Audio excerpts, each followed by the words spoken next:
Bonjour à tous et à toutes. Qu'est-ce qu'on fait quand on est épuisé? Est-ce qu'on se repose? Est-ce qu'on s'écoute? Et si on s'écoute, quelle partie de nous-mêmes est-ce qu'on écoute? Parce que grosso modo, il y a deux parties en nous. Il y a cette partie qui est raisonnable, qui souhaite et cherche la paix. Et puis, il y a cette autre partie qui est moins raisonnable, voire déraisonnable, qui a tendance à suivre les états d'esprit perturbés.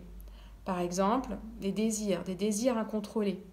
Ces désirs incontrôlés, ils sont hors réalité et ils nous coupent de la réalité. Ils nous coupent de notre corps, par exemple, de nos besoins et de nos limites. Et donc, pas étonnant que, on s'épuise, en fait, à les écouter. Sauf que on n'est souvent pas conscient.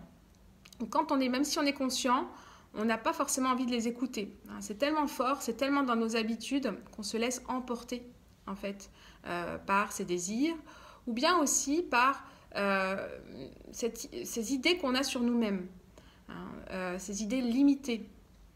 C'est-à-dire, par exemple, cette idée qu'on n'est pas assez bon, pas assez à la hauteur, pas assez aimé, pas assez respecté.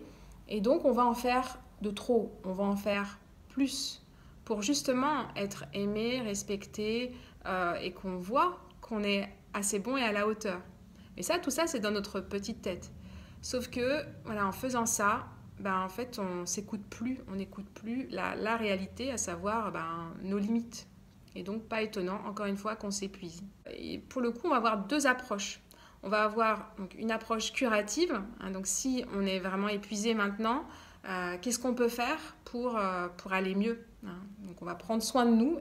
Et puis, on va avoir une approche préventive pour ne pas retomber dans l'épuisement. Donc qu'est-ce qu'on peut faire pour éviter de retomber dans ces tendances et donc qui nous mènent à l'épuisement?